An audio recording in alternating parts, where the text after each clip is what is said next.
Avez-vous déjà levé les yeux vers le ciel nocturne et ressenti, au plus profond de vous, que quelque chose ne tourne pas rond? Ce n'est pas une pensée, mais une sensation discrète, insidieuse.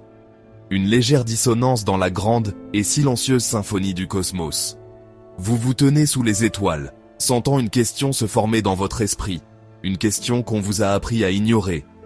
Elle ne naît ni de la science, ni de la philosophie, mais de l'instinct, une réaction au vide immense et impassible d'en haut. Les histoires promettent un univers grouillant de vie et de sens, mais tout ce que vous voyez est une beauté froide et indifférente. Le silence est lourd, oppressant, pas paisible. Vous essayez de l'écarter, vous accrochant à la chaleur de l'humanité, mais le sentiment persiste. L'univers, commencez-vous à soupçonner, n'est pas le berceau qu'on vous a promis. La vraie question n'est pas « sommes-nous seuls ?» C'est « pourquoi l'univers est-il si vide alors qu'il devrait être si plein ?» Les étoiles n'offrent aucune réponse. Leur lumière traverse un vide qui engloutit tout espoir. Le malaise se transforme en suspicion, une faille dans la trame même de l'existence. Avec tant d'étoiles et de mondes, la vie devrait être partout. Des civilisations auraient dû naître et disparaître d'innombrables fois. La galaxie devrait vibrer de voix, mais le silence est une anomalie active, une contradiction. C'est comme si vous viviez le premier chapitre d'un grand roman, mais que le reste des pages était vierge. L'univers avait tous les ingrédients pour un chef-d'œuvre, mais reste une toile non peinte. Cette prise de conscience apporte une anxiété unique, non pas la peur des monstres, mais la peur de la solitude absolue. Le silence de l'espace n'est pas celui d'une bibliothèque, mais celui d'un tombeau. Notre créativité frénétique, notre besoin de crier dans le vide, peut-être est-ce une défense contre cette immensité cosmique. La faille n'est pas seulement là-bas, elle est en nous, reflétant le vide que nous habitons. Pour saisir la profondeur de ce silence, il faut affronter l'échelle à laquelle il se déploie. Notre galaxie, la Voie lactée, contient des centaines de milliards d'étoiles. Si notre système solaire était une pièce de monnaie, la galaxie serait un continent. Nous sommes une tache sur cette pièce, observant une étendue inimaginable et ne voyant rien. Le problème n'est pas seulement l'espace, mais le temps. L'univers a près de 14 milliards d'années. Des civilisations auraient pu naître et se répandre à travers la galaxie, bien avant nous. Pourtant, le calendrier cosmique est rempli de pages vides.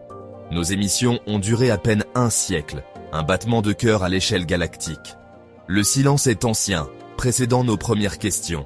Cette échelle rend le silence profond, non pas le silence d'une pièce vide, mais d'un monde vide. Avec des trillions de planètes et des milliards d'années, on s'attend à un cosmos débordant de vie. Le fait que nous n'ayons rien trouvé, ni signal, ni trace, est une anomalie statistique frôlant l'impossible.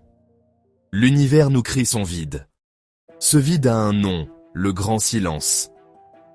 Nous écoutons avec de puissants télescopes, mais n'entendons que le léger souffle du cosmos. Nous cherchons des signes de civilisation avancée, mais ne voyons que la beauté naturelle. Le silence n'est pas passif. Il annule nos hypothèses sur la vie et l'intelligence. Imaginez crier dans un canyon et n'entendre rien, pas même un écho. L'humanité crie dans le canyon cosmique et le silence est absolu. La vie est-elle bien plus rare que nous le pensons? L'intelligence est-elle un accident bizarre? Ou chaque civilisation se détruit-elle avant de pouvoir s'étendre? Le silence pourrait être le son d'innombrables expériences ratées, un filtre universel que personne ne survit. Le grand silence est le son d'un cimetière cosmique. C'est le paradoxe, l'abîme entre ce que la logique prédit et ce que nous observons. La question de Fermi, où sont-ils tous, est une fissure dans notre compréhension. Les chiffres disent que la galaxie devrait grouiller de vie. L'observation dit qu'elle est stérile. Le paradoxe n'est pas une énigme à résoudre, mais un état à endurer. Il nous force à questionner la réalité elle-même. Peut-être se cache-t-il, nous observant comme des animaux dans un zoo, l'hypothèse du zoo. Ou peut-être l'univers est-il une forêt sombre où le silence est la survie. Chaque théorie ne fait qu'accentuer le malaise. Si nous sommes seuls, le fardeau est immense. Si nous sommes observés, notre liberté est une illusion. Si nous sommes en danger, notre ignorance est une bénédiction. Le paradoxe n'offre pas de réponse, seulement un éventail de possibilités troublantes. Le poids du silence s'installe dans votre conscience. Si vous êtes vraiment seul, vous êtes les yeux de l'univers, le seul témoin de son histoire. Sans vous, le cosmos est une pièce de théâtre sans public. Chaque instant devient précieux et tragique. Peut-être la seule expérience de ce genre dans ce quadrant de l'univers. Votre conscience est une anomalie magnifique et l'univers est indifférent.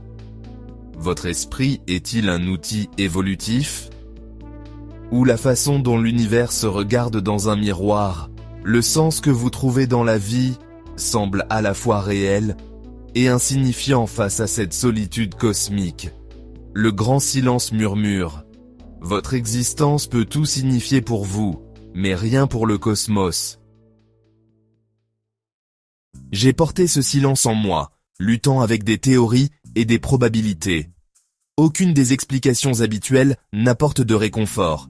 Elles ressemblent à des histoires pour maintenir l'obscurité à distance. Mon intuition suggère autre chose. L'univers n'est pas vide, mais hanté. L'intelligence n'est pas une destination, mais une transition, un état bref, instable, qui se transforme en quelque chose que nous ne pouvons pas percevoir. Peut-être la conscience, en atteignant un seuil, devient-elle partie intégrante du tissu même de l'espace-temps. Le grand silence n'est pas une absence, mais la présence d'une post-vie, une existence si avancée qu'elle est indiscernable des lois naturelles. Tout le monde n'est pas parti, ils sont partout, tissés dans les constantes de la réalité.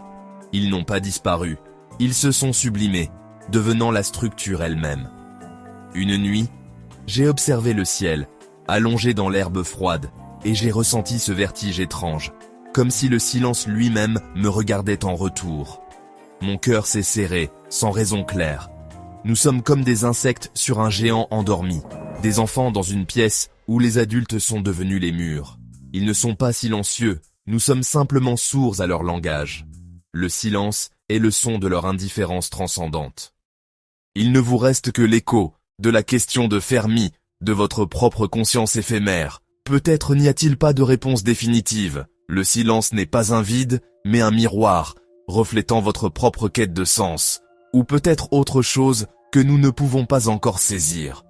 La recherche d'une intelligence extraterrestre a toujours été, en partie, une recherche de nous-mêmes.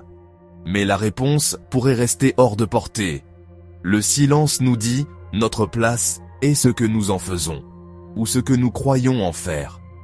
S'il doit y avoir un sens, il nous appartient peut-être de le chercher, ou de l'inventer.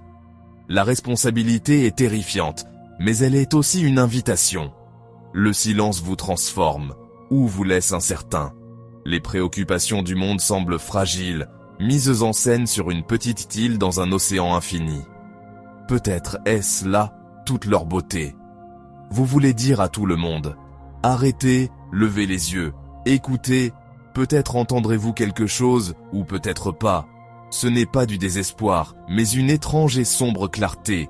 La clarté de ce qui reste à découvrir, ou à imaginer. Vous êtes une conscience temporaire sur un petit rocher, entouré d'un abîme éternel et silencieux. Mais peut-être n'êtes-vous pas seul à écouter. C'est la condition fondamentale de votre existence, vivre avec l'écho de ce silence et accepter qu'il puisse toujours rester un mystère. Nous nous tenons au bord de cet immense océan silencieux, jetant notre petite bouteille d'espoir dans les vagues. Le silence qui nous accueille est un message puissant et ambigu. Ce pourrait être le silence du vide, ou de tout le monde retenant son souffle. Le paradoxe demeure, un bourdonnement persistant sous notre civilisation. Peut-être n'est-il pas destiné à être résolu, mais à nous garder humbles. Le silence des étoiles est un miroir, reflétant notre propre visage solitaire et interrogateur. Ce voyage se termine là où il a commencé. Vous, sous le ciel nocturne, ressentant l'ancienne immobilité. Le sentiment que quelque chose ne tourne pas rond n'a fait que s'approfondir, transformé en une certitude tranquille. L'univers ne vous doit pas d'explication. Le silence est en vous maintenant, une question avec laquelle vous devez vivre. lorsque vous levez les yeux et écoutez, quelle histoire le grand silence vous murmure-t-il? Comme ce voyageur solitaire, sous la voûte étoilée, nous portons tous nos propres questions dans l'obscurité. Peut-être que le vrai sens se trouve dans la façon dont nous vivons avec l'incertitude, et dans la beauté de continuer à chercher.